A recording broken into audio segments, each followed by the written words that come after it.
Hello, I'm John, I'm the Warhammer modeler, and in this video we're going to have a good look at the new Games Workshop and Bandai Primaris Space Marine. Now the first thing I want to touch on in this is an issue that happened with mine.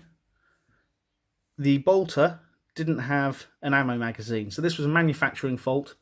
It's meant to be fitted in there and it looks like this one was missed. I've contacted customer services and that's all going to get sorted out. So I'm not going to dwell on that too much. It's a very rare occurrence. I haven't heard it happening to anyone else at the moment. Another one thing I want to touch on is I have seen a few of these get damaged already. So the head is quite a tight fitting and I've seen one of these online twisted off. So I'm going to move mine gently just so you can hear the fitting. It's quite a tight fit. I'm not going to move it too much because I don't want to break mine. But one thing you find with toys like this, display models like this, multiple points of articulation equals multiple points of breakage. Things can break quite easily if they're being moved over and over again. So yes, it's something that is going to happen. If it does happen to mine, I'll fix it.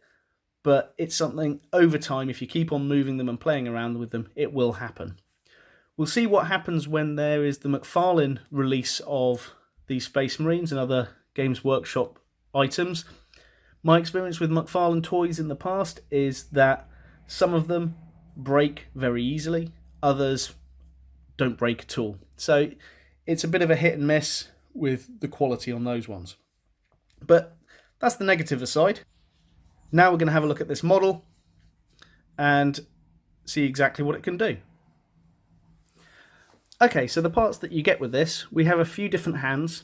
So we have a closed fist, an open hand, and a holding hand that holds the combat knife or the bolt gun. There's one of each of these for left and right, so you get 6 different hands within this set. We get the bolt gun. I'm going to imagine I've got my ammo clip on this one, but we've got the bolt gun. This is quite a nice, sturdy bit of kit. Okay, let's take a look at all of the points of articulation. So the head moves left to right. I'm not going to move this at the moment because of that tight joint. I don't want to damage mine. And then we have the up and down on the head as well. The arms have full shoulder articulation as well as elbow and the wrists turn because of the hands going on and off.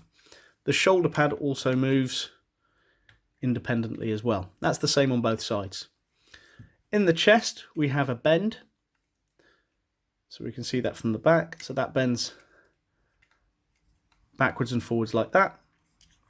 The armor plates just on the belt, they move. The legs have articulation at the hip and the knee.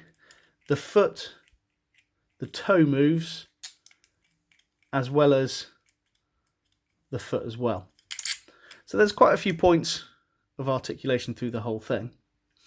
The key thing that I want to look at with this right now is how much of it comes apart in case you're wanting to repaint it. I'm planning on repainting this down the line, so it'll be interesting to see how it comes apart.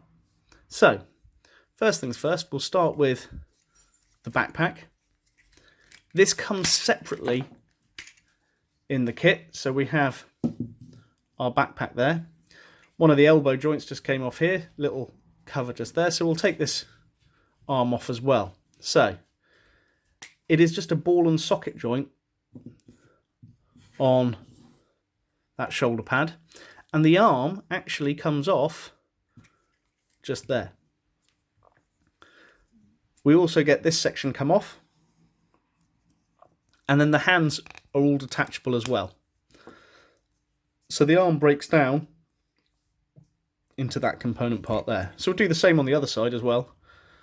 So shoulder pad comes off, arm comes off, elbow pad, top section of the arm, the hand. We also have these armor plates on the side, they come off. The rest of this is, if we can see it just on here, is pinned together with those hollow pins. You could remove those. I'm not going to remove mine at the moment. We also have a few screws in certain places that you can undo to gain access to certain areas. But this breaks down quite nicely actually. So we've just got the body and the legs. The arms have broken down, and it gives you a bit more ease if you want to repaint this. So let me just put this back together now. Just wanted to point out in the shoulder here, there's another ball and socket joint. That can pop out. It was quite tricky to get it back in, so please be careful if you do that to yours. So let's go down and summarise some of the points on this. Okay, negatives. I have seen one with the head snapped off already. That head joint, the neck joint, is quite tight. Mine came with a missing magazine. For the price that I paid, I would kind of expected that to have been in there, but customer services are going to sort that out. Now, the price point. I think this was at the upper limit. If it was £10 to £15 cheaper, I think it would have been bang on and well worth the money. But it's right up at the top there. Did you miss out if you didn't get this? I don't think you did. With the McFarlane Toys releasing a range of Warhammer 40,000 figures soon, you're going to be able to pick up something far cheaper than this. And also, as the rumours are going, they're going to do painted and unpainted. So you'll be able to paint your own if you want to. So I don't think you've missed out if you didn't get this. I really like it. Yes, there are pros. Yes, there are cons. But it's the same with everything. So I hope you've enjoyed this video. I'm John. I'm the Warhammer Modeller. Stay safe.